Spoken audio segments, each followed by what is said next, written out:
సఫలీకృతం అవుతుందని వాళ్ళ వెనకున్నటువంటి కిరణ్ గారు వాళ్ళ తదితర సిబ్బందిని ముందుకు తీసుకెళ్లి ఆయన కళ నిజం చేస్తారు.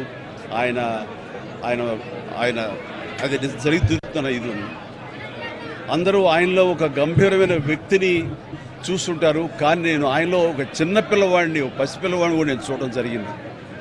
ఆయన 2009లో ఆయన తరచూ కలుస్తుండేవాడిని. ప్రజారాజ్యం పార్టీకి సంబంధించినటువంటి ఆయన సలహాలు సంప్రదింపుల వరుసగా.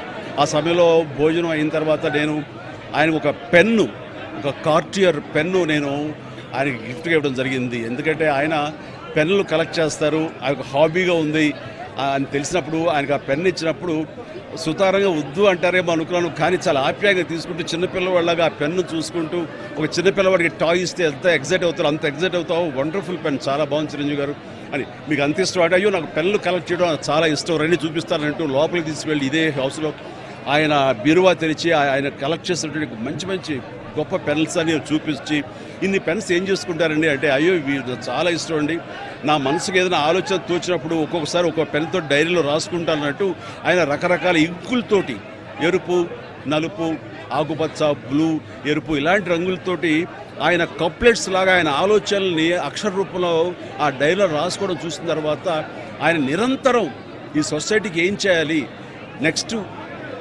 ఎలాగా అటు ప్రతిదీ ఆయన ఆలోచనల్ని అక్షర రూపంలో పెట్టుకుంటూ ఉంటుంటారు. ఆయన అలాగా నిరంతరం ఈ సొసైటీ గురించి తన నిబద్ధతలో ఆయన ఏర్పరచుకున్న కొన్ని ఆశయాల్ని వాటిని సిద్ధించడం కోసం, వాళ్ళ ఆశయాలు నెరవేర్చుకోవడం కోసం ఆయన చేసే ప్రయత్నాలు అవి అంత ఇంత కాదు. ఆ రకంగా ఆయనలో ఆ రోజున అంత అబ్బురపడిపోయినటువంటి ఆ చిన్న పసి బాలును కూడా నేను చూడగలిగాను. ఇట్లా ఈ రోజున ఆయన లేరు మనకు అన్నది ఒక తీరని లోటు.